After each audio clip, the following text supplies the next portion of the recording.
وهنا يسأل سائل فيقول: هل يوصف الله عز وجل بالنسيان سبحانه وتعالى أم لا يوصف سبحانه وتعالى بالنسيان؟ لأن عندنا آيتان في كتاب الله، آية تقول بأنه ينسى وآية تقول بأنه لا ينسى. الإجابة على هذا السؤال أيها الكرام تحتاج إلى بعض التركيز، فأقول وبالله تعالى التوفيق: إذا قيل هل يوصف الله عز وجل بالنسيان، فالإجابة على هذا أنه لا يقال بأنه سبحانه وتعالى يوصف بالنسيان مطلقا، وكذلك لا ننفي النسيان عن الله عز وجل مطلقا، وذلك لأن النسيان ليس كمالا مطلقا ولا نقصا مطلقا، ولا بد أن نبين الأمر بتفصيل ليفهم المراد.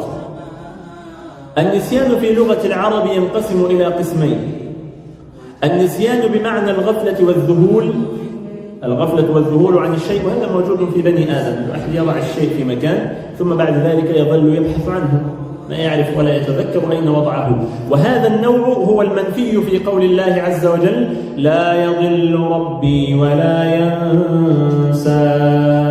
وكذلك في قول الله عز وجل: وما كان ربك نسيا. والمعنى أي لا يذهل ربنا سبحانه وتعالى ولا يغفل، فهذا هو النوع المنفي عن الله عز وجل سبحانه وتعالى.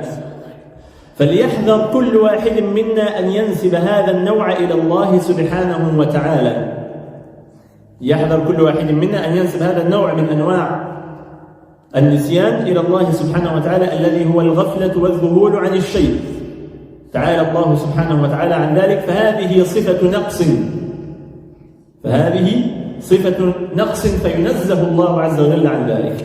أما النوع الثاني من أنواع النسيان فهو الترك عن علم وعمد، وهذا جزاء ومقابلة للمتروك على فعله.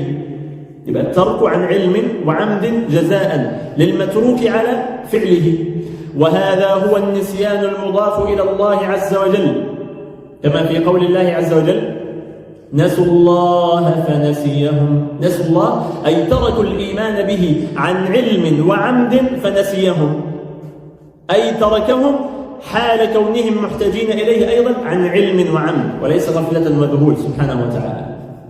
مفهوم؟ بارك الله فيكم. وكذلك، وهذه جزاء ومعاقبة لهم. وكذلك في قول الله عز وجل: قال كذلك أتتك آياتنا فنسيتها. ليس المعنى هنا نسيتها يعني غفلت وذهلت عنها، لأن الغفلة والذهول جاء العفو فيهما في قول الله عز وجل: ربنا لا تؤاخذنا إن نسينا أو أخطأنا. وكذلك في قول النبي صلى الله عليه وسلم: رفع عن أمتي الخطأ والنسيان. فجاء هنا العقاب فدل على أنه الترك. إذن قال كذلك أتتك آياتنا فنسيتها يعني تركتها، وكذلك اليوم تنسى. وهذا جاء بالمقابلة، مقابلة بعقوبة، فدل على أنه النسيان هنا بمعنى الترك. وكذلك اليوم تنسى يعني نتركك عن علم وعمد جزاء ومقابلة لك. فالآيات التي تثبت النسيان لله عز وجل تثبت نسيان الترك، والتي تنفي النسيان عن الله عز وجل تنفي نسيان الغفلة والذهول. وهذا خلاصة المسألة ككل، تنفي نسيان الغفلة والذهول. وكما قال القائل أو صدق القائل قال، أو منه قول النبي صلى الله عليه وسلم: فإني، قول الله عز وجل في الحديث القدسي: فإني أنساك اليوم كما نسيتني.